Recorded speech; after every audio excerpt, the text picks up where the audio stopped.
The Black Death, 1347 to 1351. The Black Death, also known as the bubonic plague, was one of the deadliest pandemics in human history. It struck Europe between 1347 and 1351, and its impact was catastrophic. The disease, caused by the bacterium Yersinia pestis, spread quickly through trade routes, with rats carrying fleas infected with the plague.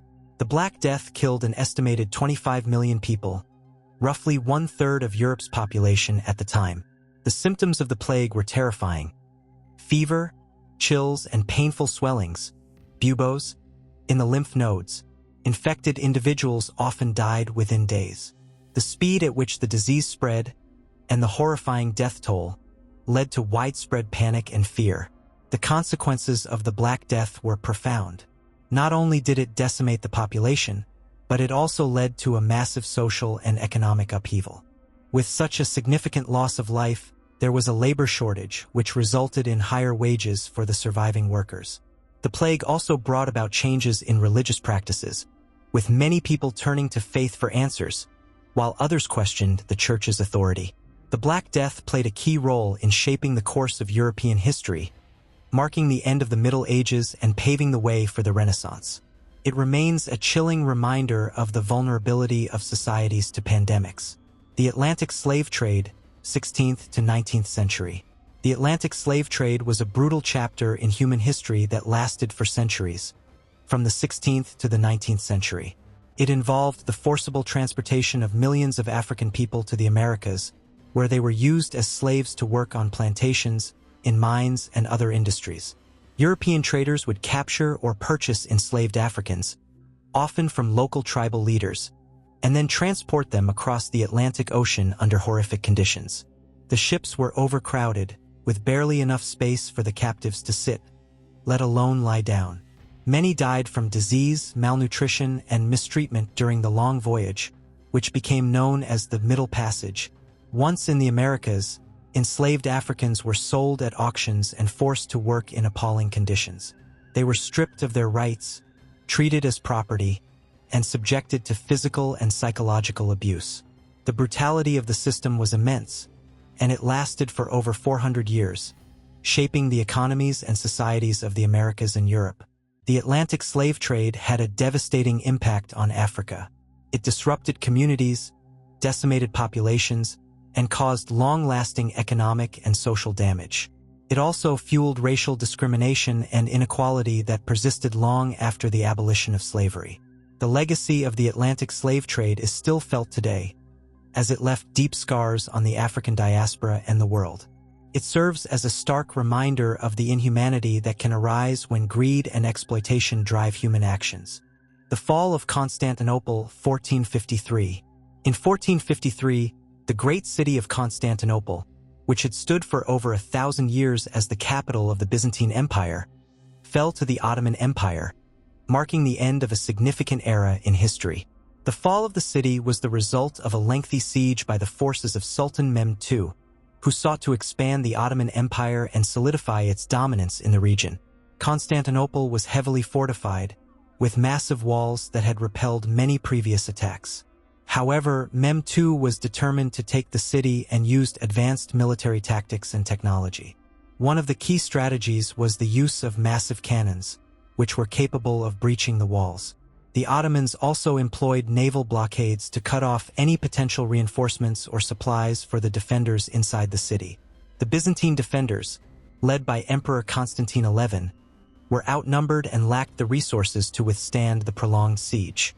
Despite desperate attempts to defend their beloved city, the walls were breached, and on May 29, 1453, the Ottomans entered Constantinople.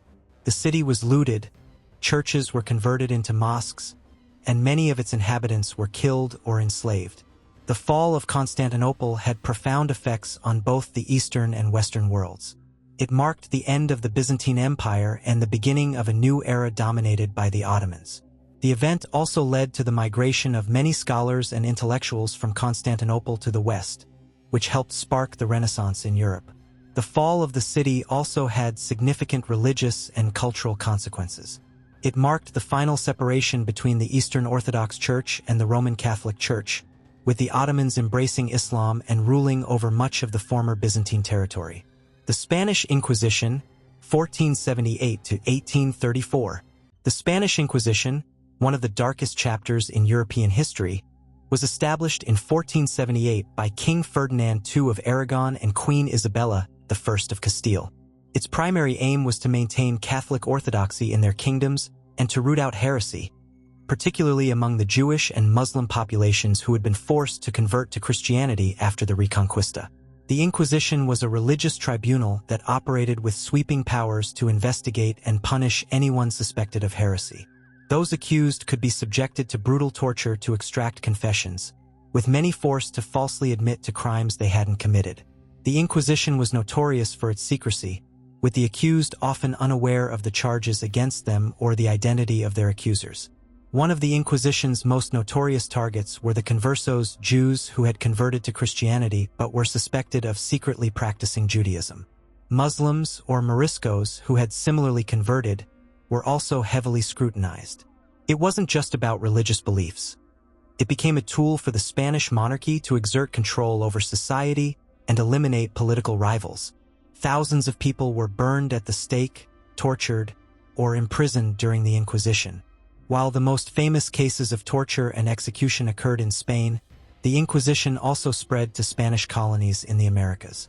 There, it led to the persecution of indigenous people and the forced conversion of entire populations, contributing to the cultural and religious dominance of Christianity in the New World. The Spanish Inquisition finally came to an official end in 1834, but its legacy of fear, repression, and intolerance remained a powerful influence on Spain and its territories for centuries. The conquest of the Americas, 15th to 17th century. When Christopher Columbus sailed westward in 1492, seeking a route to Asia, he unknowingly opened the door to one of the most brutal and transformative periods in human history, the European conquest of the Americas. This era was marked by violence, exploitation, and the destruction of entire civilizations, as European powers such as Spain, Portugal, England, and France began to colonize the Americas. The indigenous peoples of the Americas had developed advanced civilizations long before European arrival, such as the Aztecs, Mayans, and Incas, with complex cultures, religions, and societies. However, these civilizations were no match for the overwhelming force of European weapons, diseases, and imperial ambitions. As European settlers arrived, they brought diseases like smallpox, measles, and influenza, to which indigenous populations had no immunity. These diseases decimated entire communities, wiping out millions of native people even before many came into direct contact with European colonizers. The Spanish conquistadors, led by figures like Hernán Cortés and Francisco Pizarro, sought wealth in the form of gold and land, using brutal tactics to subdue the indigenous populations. Cortés's conquest of the Aztec Empire in 1521 and Pizarro's defeat of the Inca Empire in 1533 were accomplished with extreme violence, betrayal, and the exploitation of local rivalries. In the process, whole cultures were destroyed, and millions of indigenous people were killed, either through violence or disease. The European colonizers also brought with them the institution of slavery, forcibly bringing millions of African slaves to the Americas to work on plantations, further compounding the human toll of the conquest.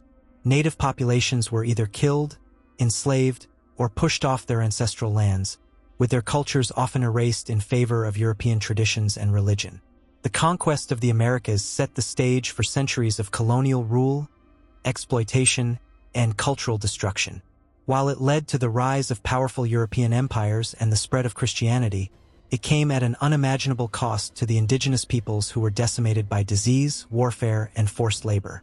The Salem witch trials, 1692 to 1693. In 1692, a small Puritan community in colonial Massachusetts was engulfed in a terrifying and tragic episode that would become infamous in American history, the Salem witch trials.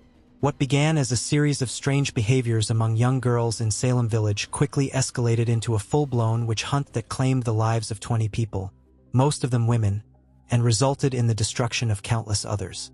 The seeds of the trials were planted when a group of young girls began exhibiting what seemed to be strange and unexplained behaviors, including fits, screaming, and contortions.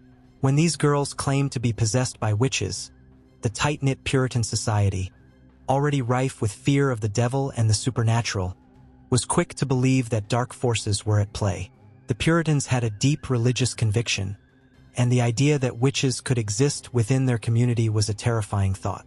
As the accusations grew, a frenzy took hold, and people began to accuse their neighbors of witchcraft.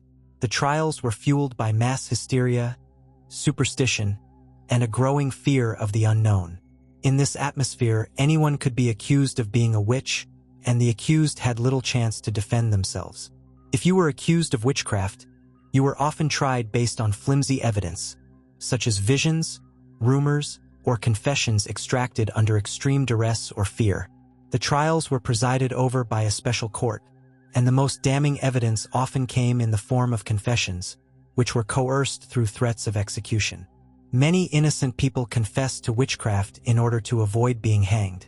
In addition to the confessions, spectral evidence, claims that the spirits or specters of the accused were seen committing witchcraft, played a crucial role in condemning people to death.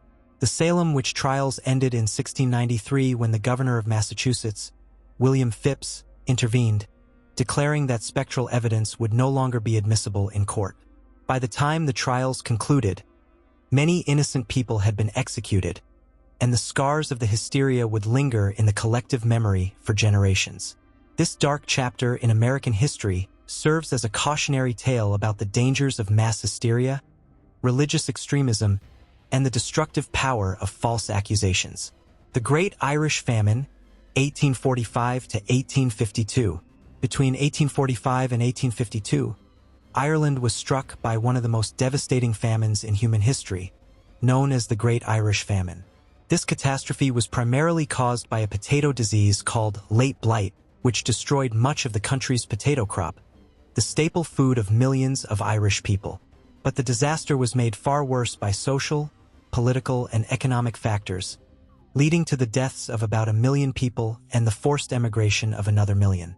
Ireland, at the time, was under British rule, and the British government's response to the crisis has been heavily criticized for its ineffectiveness and indifference. While the Irish population faced starvation, the British continued to export food from Ireland, contributing to the suffering. The Irish people, especially the poor, relied heavily on potatoes, which were easy to grow and provided the majority of their nutrition. When the potato crops failed, entire communities were left with little to eat. As the famine progressed, thousands of people died from hunger and disease, while others were forced into overcrowded workhouses or sent to poorly equipped famine ships bound for places like Canada and the United States. The journey was perilous, and many died during the voyage. Those who managed to survive often found themselves in a foreign land, seeking to rebuild their lives from the ashes of the famine that had shattered their homeland. In addition to the physical toll, the famine had long-lasting social and political consequences. The suffering caused by the famine fueled resentment against British rule and is considered a major factor in the rise of Irish nationalism in the following decades. The Irish diaspora that resulted from the famine also had a profound impact on the cultures of countries like the United States, Canada, and Australia, where many Irish immigrants settled. The Great Irish Famine is a powerful reminder of how natural disasters, when compounded by political and economic failures, can devastate entire populations and reshape history. World War I, 1914 to 1918. World War I, also known as the Great War, was one of the deadliest conflicts in history, claiming the lives of over 16 million people. It was a war that not only reshaped Europe but also changed the course of global politics forever.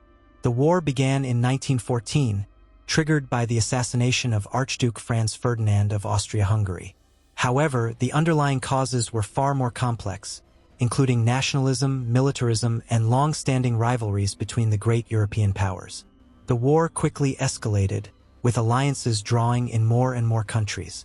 On one side, the Allies, primarily France, the United Kingdom, and Russia, fought against the Central Powers, which included Germany, Austria-Hungary, and the Ottoman Empire. World War I saw a horrifying new level of mechanized warfare.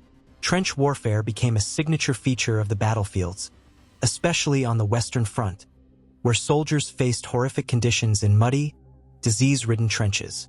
The development of new weapons like machine guns, tanks, poison gas, and airplanes brought unprecedented death and destruction.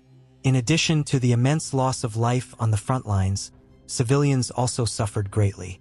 The war disrupted economies, caused widespread food shortages, and created a refugee crisis. Entire towns and cities were wiped off the map due to bombings and artillery bombardments. The war eventually ended in 1918, after 4 long years of brutal fighting. The Treaty of Versailles, signed in 1919, formally ended the conflict but also set the stage for future tensions. The harsh terms imposed on Germany, including heavy reparations and territorial losses, created resentment that would contribute to the rise of Adolf Hitler and the outbreak of World War II just 2 decades later. World War I changed the political landscape of Europe, leading to the fall of empires like the Russian Empire, the Ottoman Empire, the Austro-Hungarian Empire, and the German Empire. It also led to the creation of new countries and the reshaping of national borders. The war's effects on global politics, economies, and societies would be felt for generations to come. The Armenian Genocide, 1915 to 1917. The Armenian Genocide, carried out by the Ottoman Empire during World War I, remains one of the most harrowing chapters in history. Between 1915 and 1917, an estimated 1.5 million Armenians were systematically murdered, deported, and subjected to inhumane conditions. The roots of the genocide lay in deep-seated ethnic and religious tensions between the Armenian population and the Ottoman authorities. The Armenians were Christians, living under the rule of a predominantly Muslim Ottoman Empire. As the empire faced internal strife and the pressures of war, the Ottoman leadership, under the Young Turks, viewed the Armenians as a threat, accusing them of collaborating with the Russian enemy during the war. In 1915, the Ottoman government initiated a mass deportation of Armenians from their ancestral lands in eastern Anatolia. The men were separated from their families, many of them executed, while women, children, and the elderly were forced to march to concentration camps or barren desert areas. Along the way, they were subjected to starvation, torture, sexual violence, and murder. In addition to the forced marches, many Armenians were massacred in villages, and entire communities were obliterated. Some were buried alive, others were burned alive, and many were left to die in the scorching heat of the desert. The genocide also included horrific acts of religious persecution, with the Ottomans attempting to erase Armenian culture, religion, and history. The international response at the time was largely muted. While some countries and organizations attempted to raise awareness of the atrocities, the global community failed to intervene on a meaningful scale. The genocide continued largely unchecked until the fall of the Ottoman Empire at the end of World War I. The Armenian Genocide left deep scars on the Armenian people and the world. It was one of the first genocides of the 20th century, setting a devastating precedent for future atrocities. However, the Turkish government continues to deny that the events constituted genocide, a stance that has led to ongoing political and diplomatic tensions, especially between Turkey and Armenia. The Holocaust, 1941 to 1945. The Holocaust stands as one of the most horrific genocides in human history. Between 1941 and 1945, Nazi Germany, led by Adolf Hitler, systematically exterminated 6 million Jews, alongside millions of others, including Romani people, disabled individuals, political dissidents, and others deemed undesirable by the regime. The roots of the Holocaust lay in years of growing anti-Semitic ideology in Europe, but it was the rise of the Nazi Party in Germany in the early 1930s that turned these ideas into state-sponsored violence. The Nazis believed in the superiority of the Aryan race and sought to eliminate any group they considered inferior. Jews, the largest group targeted, were blamed for many of Germany's problems, and the regime's solution was to erase them entirely. In 1941, the Nazis began their final solution, a plan to exterminate the Jewish population in Europe. Jews were rounded up, forced into ghettos, and eventually transported to concentration and extermination camps.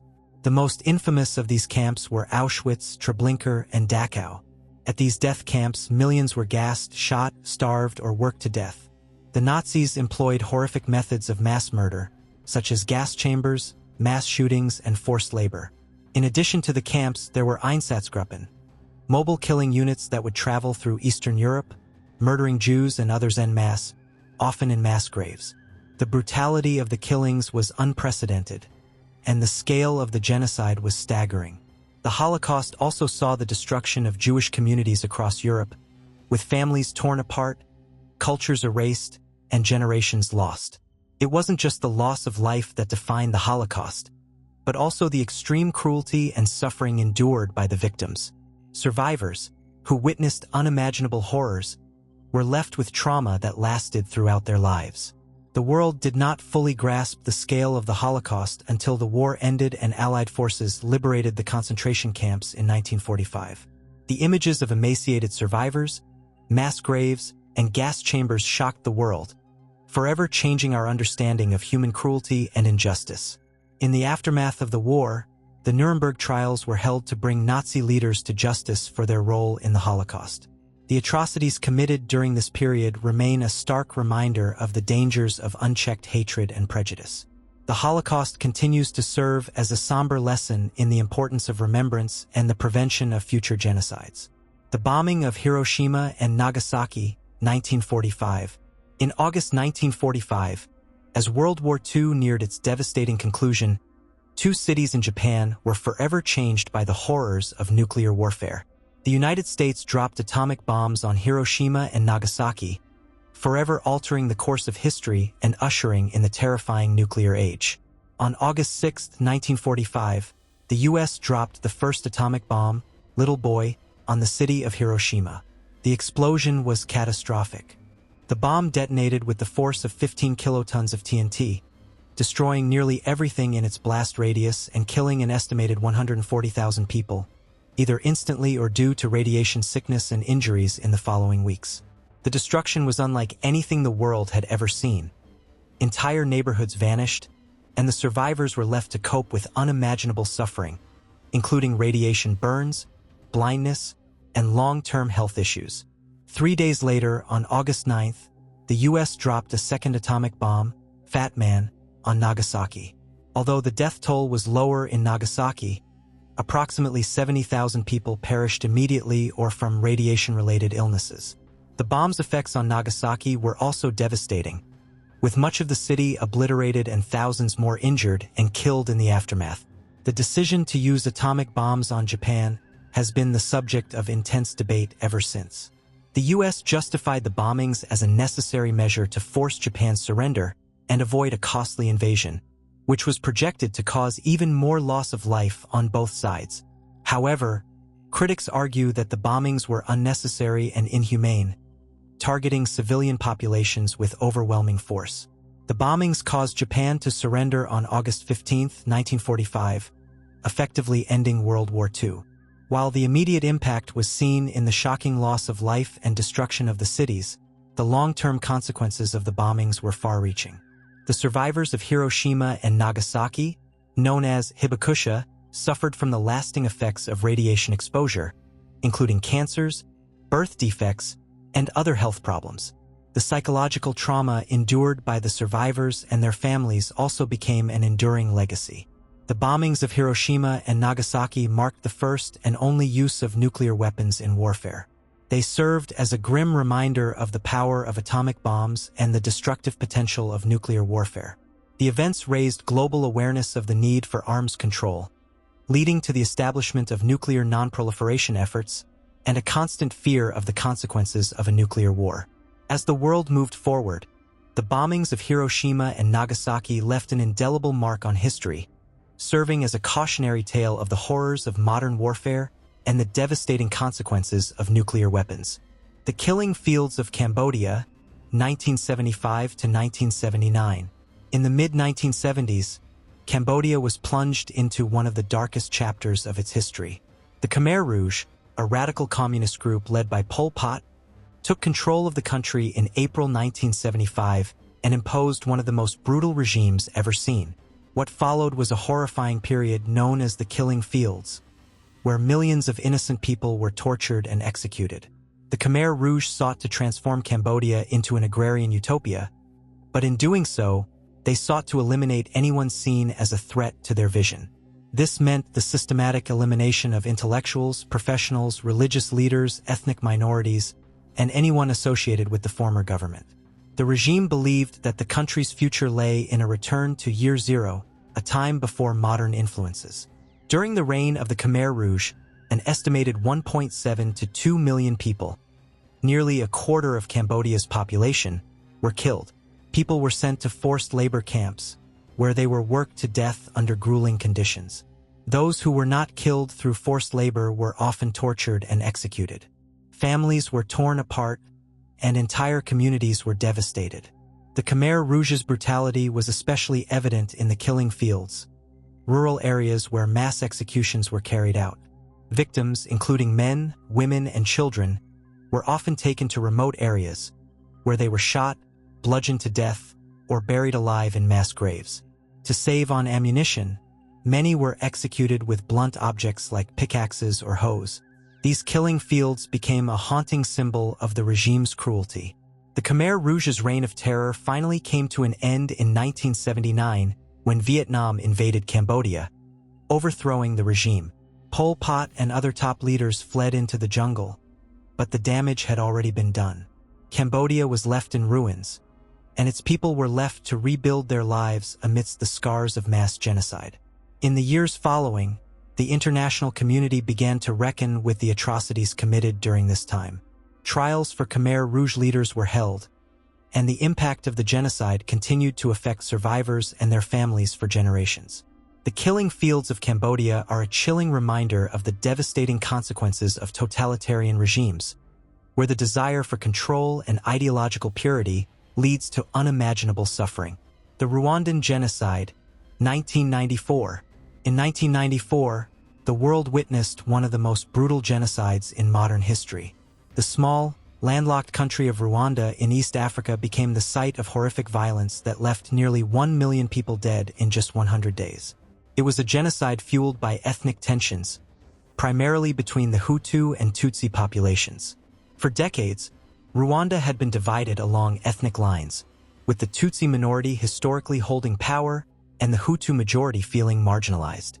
These tensions were exacerbated by colonial rule, where the Belgian colonizers favored the Tutsis, deepening the divide between the two groups. After Rwanda gained independence in 1962, these tensions continued to simmer, leading to cycles of violence. The immediate cause of the 1994 genocide was the assassination of Rwanda's Hutu president, Juvenal Habyarimana, when his plane was shot down on April 6, 1994. The assassination triggered a swift and coordinated campaign of violence by extremist Hutu militias against the Tutsi population and moderate Hutus who opposed the violence. Within hours, the killings began. The Hutu militia, known as the Interahamwe, along with government forces, went door to door, hunting down Tutsis and moderates. The violence was brutal and widespread. Men, women, and children were murdered in their homes, on the streets, and at roadblocks. People were often killed with machetes, clubs, or shot in mass executions. The use of rape as a weapon of war was also rampant, with thousands of women and girls subjected to sexual violence. The international community's response was slow and inadequate. The United Nations peacekeepers in Rwanda, who were primarily stationed to oversee a peace agreement between warring factions, were unable to prevent the genocide. The international community failed to intervene in a timely and effective manner, despite clear signs of the violence escalating. Some nations, including the United States and Belgium, were reluctant to get involved, while others were hesitant to label the events as a genocide, which would require intervention under international law. The genocide finally ended in July 1994 when the Rwandan Patriotic Front, RPF, a Tutsi-led rebel group, captured Kigali, the capital, and took control of the country. By then, the scale of the atrocities had already devastated Rwanda, with entire families wiped out and communities destroyed. In the aftermath, Rwanda was left with immense trauma and loss. Survivors faced the overwhelming challenge of rebuilding their lives in the wake of such horrific violence. The government established the Gacaca court system to address the atrocities, where perpetrators were encouraged to confess their crimes in exchange for leniency. The international community also held trials through the International Criminal Tribunal for Rwanda, ICTR, to bring perpetrators to justice. The Rwandan Genocide remains a painful chapter in history, a reminder of how deeply entrenched ethnic hatred and political instability can lead to unimaginable violence. It also serves as a powerful lesson about the importance of timely international intervention and the responsibility of the global community to prevent such atrocities from happening again. 9/11 terrorist attacks, 2001. On the morning of September 11, 2001, the world was forever changed as a series of coordinated terrorist attacks shocked the United States and sent shockwaves through the globe. Al-Qaeda, a radical Islamist extremist group, executed a well-planned operation that would lead to nearly 3,000 deaths and alter the course of history. The attacks began with the hijacking of 4 commercial airliners. The hijackers took control of American Airlines Flight 11 and United Airlines Flight 175, both of which were flown into the North and South Towers of the World Trade Center in New York City. Within minutes, both towers were engulfed in flames, and the heart of Manhattan was thrown into chaos. At the same time, American Airlines Flight 77 was crashed into the Pentagon, the headquarters of the United States Department of Defense, in Arlington, Virginia. The destruction was immense, and the tragedy felt deeply across the nation. But the 4th hijacked plane, United Airlines Flight 93, did not reach its intended target. Passengers on board, having learned about the previous attacks, fought back against the hijackers, causing the plane to crash into a field in Pennsylvania, preventing further loss of life but at the cost of their own. In New York, the Twin Towers collapsed within hours of being hit, sending massive clouds of dust and debris throughout the city. The destruction was not just physical but emotional. The skyline of New York, symbolizing the city's strength, was forever altered. The attacks were not just on buildings. They were an attack on the American people, their way of life, and their sense of security. The immediate aftermath of 9/11 saw the world come together in grief, shock, and solidarity. The United States was united in its mourning, and the global community expressed outrage at the barbarity of the attacks. But it also led to a dramatic shift in international relations. The United States, led by President George W. Bush, responded by launching the war on terror, beginning with the invasion of Afghanistan to oust the Taliban regime, which had been harboring Al-Qaeda. Domestically, 9/11 led to significant changes in American security policies. The creation of the Department of Homeland Security, the implementation of the Patriot Act, and the increased surveillance of individuals and international travelers became key aspects of the nation's fight against terrorism. Airport security, already stringent, was further heightened, with the Transportation Security Administration, TSA, being established to ensure the safety of air travel. The attacks also instigated a wave of Islamophobia and anti-Muslim sentiment across the United States and other Western nations. Many innocent Muslims were subjected to discrimination, hate crimes, and unjust profiling in the wake of the attacks. As the years passed, the impact of 9/11 continued to resonate. The ongoing wars in Afghanistan and Iraq, the growth of terrorist groups like ISIS, and the constant threat of terrorism became central to global security concerns. The legacy of 9/11 is felt in both the policies of nations and the lives of those directly affected by the tragedy. The attacks served as a painful reminder of how fragile peace and security can be in a world shaped by deep political and ideological divisions. The events of September 11, 2001, will always be remembered as a turning point in modern history, one that reshaped not only the United States but also the entire world. The Syrian Civil War, 2011-present.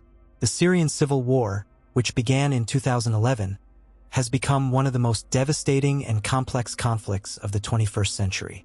It started as part of the larger wave of protests known as the Arab Spring, which saw uprisings across the Middle East and North Africa. In Syria, peaceful protests against the authoritarian rule of President Bashar al-Assad quickly escalated into a full-scale civil war. The conflict began in March 2011, when protests erupted in the southern city of Dara in response to the brutal arrest and torture of a group of teenagers who had written anti-government graffiti. The protests were met with violent repression by Syrian security forces. As the government's crackdown intensified, demonstrations spread across the country, calling for greater political freedom and the end of Assad's regime. By the summer of 2011, The protests had evolved into an armed rebellion, with various opposition groups taking up arms against Assad's forces. The opposition was made up of a diverse range of groups, including secular, Islamist, and Kurdish factions, each with their own goals and visions for Syria's future. This fragmentation made it difficult for the opposition to unite against Assad's government. As the war continued, foreign powers became increasingly involved. Russia, a longtime ally of Assad, provided military support to the Syrian government, including airstrikes and ground troops. Iran also supported Assad with fighters and weapons, while Hezbollah, the Lebanese militant group, sent forces to help maintain the regime's grip on power. On the other side, Western countries, including the United States, as well as regional powers such as Turkey and Saudi Arabia, backed various opposition groups. These foreign interventions helped to intensify the conflict and caused the war to drag on for years. In addition to the involvement of foreign governments, the Syrian civil war also saw the rise of extremist groups, most notably the Islamic State, ISIS. In 2013, ISIS emerged as a powerful force in the region, taking control of large parts of Syria and Iraq. Their brutal tactics, including mass executions and the persecution of religious minorities, led to an even more horrific phase of the war. One of the most devastating aspects of the Syrian civil war has been the humanitarian crisis. Millions of Syrians have been displaced, both internally within the country and as refugees fleeing to neighboring countries like Turkey, Lebanon, and Jordan. The war has caused immense suffering, with an estimated 500,000 people killed and many more injured or maimed. Entire cities have been reduced to rubble due to intense bombing campaigns, and the healthcare system in Syria has been nearly destroyed. Chemical weapons attacks have also become a tragic hallmark of the war. In 2013, Assad's forces were accused of using sarin gas against civilians in the suburb of Ghouta, killing hundreds of people, including women and children. This and other chemical attacks have drawn international condemnation but little direct action, as global powers were divided on how to respond. Despite repeated ceasefires and peace talks brokered by the United Nations, the war has continued, with no clear resolution in sight. In recent years, Assad has regained much of the territory lost early in the war, aided by Russian and Iranian support. However, parts of Syria remain under the control of Kurdish forces, as well as opposition and extremist groups. The Syrian civil war has left an indelible mark on the country and the region. It has created a vast humanitarian crisis, reshaped global alliances, and introduced new challenges in international diplomacy. The war has also had a profound impact on global refugee crises, with millions of Syrians seeking asylum in countries around the world. As of today, the Syrian civil war is not officially over. Though fighting has decreased in some areas, the situation remains fragile, and the future of Syria remains uncertain. The country is deeply scarred, and its people continue to suffer the consequences of a conflict that has reshaped the Middle East.